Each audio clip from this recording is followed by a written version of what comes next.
Halo semuanya, selamat datang di ulasan kita kali ini. Jujur aja, saya antusias banget buat bahas materi yang satu ini. Gini, pernah nggak sih kalian baca sebuah cerita yang saking ngenanya, bikin kalian bawaannya pengen langsung packing barang, kabur dari rutinitas, dan pergi bertualang? Nah, hari ini kita bakal ngebedah sebuah karya yang luar biasa inspiratif dari pena motivasi. Judulnya Miles Way, tulisan Rinto Susanto. Ini bukan sekedar cerita fiksi biasa ya teman-teman, ini tuh semacam cerminan soal pencarian jati diri dan gimana kadang kita emang harus berani ngelewatin batas zona nyaman kita. Jadi yuk siapin pikiran kalian dan kita selami ceritanya bareng-bareng. Pernah nggak sih kalian ngerasa benar-benar mentok dan terjebak sama rutinitas hari-hari? Kayak bangun tidur, kerja, pulang, terus tidur lagi. Gitu aja terus. Siklus muter-muter yang bikin hari-hari kerasa hampa dan gampang banget ditebak. Saya yakin kita semua pasti pernah ada di fase ini. Fase yang kalau di konsep perjalanan pencarian makna, sering kita sebut sebagai dunia biasa. Ini titik paling bawah, di mana kita ngerasa ada sesuatu yang hilang. Ada rasa kangen yang mendalam buat ngalamin sesuatu yang jauh lebih besar daripada cuma ngejalanin hidup kayak robot yang udah diprogram. Oke, mari kita selami ini lebih dalam. Kenalin, ini tokoh utama kita, Maya. Kalau kita perhatikan, ada kontras yang benar-benar tajam dari kehidupannya. Di satu sisi, Maya ini sebenarnya seorang pelukis muda. Dia punya imajinasi yang luar biasa dan cinta mati sama alam. Tapi di sisi lain, realitasnya tuh bertolak belakang banget. Dia tinggal di sebuah kota kecil pinggir pantai dan ngerasa benar-benar kekurung dalam rutinitas harian yang, ngebosenin. Jiwanya tuh pengen banget kanvas petualangan yang lebih luas, tapi fisiknya kejebak di keseharian yang gitu-gitu aja. Ini konflik internal yang nyata banget dan saya yakin lumayan relate buat sebagian besar dari kita. Tapi kemudian, datanglah momen yang rubah segalanya. Suatu hari, Maya nggak sengaja nemuin sebuah peta kuno. Dan ini bukan sembarang peta. Ini penunjuk arah ke sebuah tempat terpencil yang dikasih nama Pulau Mimpi. Katanya sih, pulau ini nyimpen keindahan alam yang nggak bisa diungkapin pakai kata-kata. Plus berbagai misteri yang belum pernah keungkap sama siapapun. Nah, buat Maya, ini adalah panggilannya buat bertualang. Tiba-tiba aja, percikan api di dalam dirinya yang sempat redup, nyala lagi. Ada dorongan kuat yang benar-benar gak bisa dia tolak buat nyari dunia baru ini. Buat ngeliat langsung apa yang selama ini cuma bisa dia gambar di imajinasinya. Jadi, bagian paling krusialnya adalah apa yang dilakuin Maya pas dapat panggilan itu. Dia nggak mikir dua kali, teman-teman.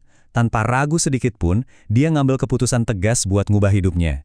Maya nggak cuma berhenti di angan-angan aja, dia beneran ngambil tindakan nyata. Karena petualangan sejati itu jelas butuh persiapan matang kan?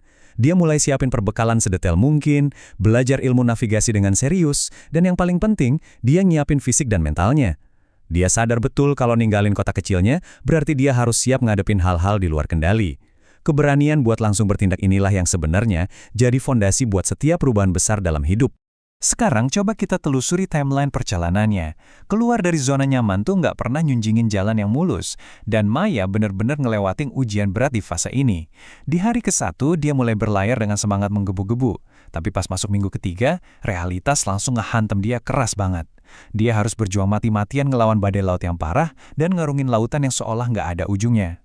Di titik ini, bukan cuma badai fisik yang nyiksa, tapi juga badai keraguan dan ketakutan dari dalam kepalanya sendiri. Kayak, bener nggak sih keputusan yang diambil ini? Tapi, lihat apa yang terjadi di bulan ketiga. Semua keteguhannya kebayar lunas. Setelah bertahan dengan tekad baja, dari kejauhan dia akhirnya ngeliat daratan indah itu. Dan inilah dia, selamat datang di Pulau Mimpi. Coba bayangin, kalian lagi berdiri di sana bareng Maya, narik napas panjang, ngehirup udara segarnya, semua rasa capek, takut, dan sisa-sisa trauma badai kemarin seketika hilang pas dia nginjakin kaki di tempat ini. Pulaunya benar-benar persis kayak yang dijanjiin di peta kuno itu. Pantai dengan pasir putih yang bersih banget, hutan lebat yang bikin adem, ditambah air terjun yang benar-benar bikin takjub. Buat pertama kalinya setelah sekian lama terjebak di rutinitas jenuh, Maya ngerasain keajaiban yang sesungguhnya. Ada aliran energi baru yang ngisi penuh jiwanya. Benar-benar hadiah yang manis dari sebuah perjuangan yang gak gampang. Dan bagian ini dengan brilian mengilustrasikan kalau sebuah destinasi itu seringkali bukan cuma soal pemandangannya aja, tapi soal jiwa dari tempat itu dan orang-orangnya. Di Pulau Mimpi, Maya ketemu sama penduduk lokal yang luar biasa ramah dan hidupnya penuh sukacita. Mereka nggak cuma nyambut Maya, tapi juga ngajarin 3 pelajaran yang harganya nggak ternilai. Pertama, soal kearifan alam. Kedua, gimana caranya nemuin keindahan sederhana di kehidupan sehari-hari, sesuatu yang sempat Maya lupain pas di kota asalnya. Dan ketiga, seberapa pentingnya ngejaga alam itu sendiri. Maya benar-benar terinspirasi. Dia ngelukis pemandangan di sana, belajar budaya mereka, dan untuk pertama kalinya dia ngerasa benar-benar nemuin yang namanya rumah. Tapi, ya, setiap perjalanan pasti punya titik baliknya. Walaupun Maya udah nemuin kepingin surga dan kehidupan baru yang dari dulu dia impi-impiin, ada suara lain di hatinya yang pelan-pelan makin kencang. Tiba-tiba aja dia ngerasain kangen yang luar biasa berat. Dia kangen keluarganya, teman-temannya, bahkan dia kangen sama kota kecil pinggir pantai yang dulu mati-matian pengen dia tinggalin. Dengan perasaan campur aduk, Maya sadar satu hal yang esensial. Panggilannya yang sekarang adalah untuk kembali. Dia ngerasa harus bawa dirinya yang udah utuh dan punya perspektif baru ini pulang ke tempat asalnya. Nah, yang benar-benar menarik sekarang adalah transformasi luar biasa di dalam diri Maya itu sendiri. Coba perhatiin perbandingan karakternya. Maya emang pulang ke kehidupan yang sama, di kota kecil yang persis sama. Tapi, Maya yang sekarang tuh beda banget sama Maya yang dulu berangkat. Kalau dulu dia stagnan, jenuh, dan pengen banget kabur, sekarang dia jadi versi yang jauh lebih baik.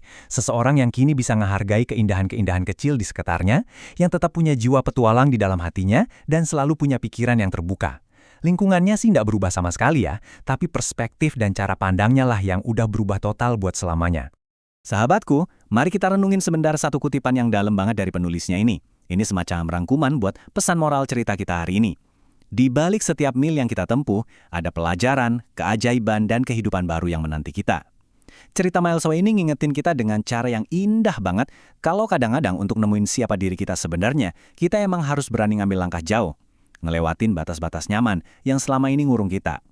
Petualangan dan jarak itu bukan sekedar pelarian loh, itu adalah ruang buat nemuin diri sendiri yang nantinya bakal mubah total cara kita ngeliat dunia di sekitar kita. Sebagai penutup diskusi kita hari ini, saya pengen ninggalin satu pertanyaan yang lumayan provokatif buat kalian. Coba renungin sebentar. Apa sih pulau mimpi kalian? Dan yang jauh lebih penting, apa yang sebenarnya nahan kalian buat angkat sauh dan mulai berlayar hari ini? Peta itu mungkin sebenarnya udah ada di tangan kalian, entah bentuknya ide, impian, atau cita-cita yang lama banget ketunda. Jangan biarin badai keraguan nahan perahu kalian di pelabuhan terus-terusan. Temuin pulau mimpi kalian, dan temuin kehidupan baru yang lagi nungguin di sana. Terima kasih udah ngikutin ulasan kali ini dengan penuh semangat. Teruslah eksplorasi diri kalian, dan sampai jumpa di penjelajahan materi kita yang berikutnya.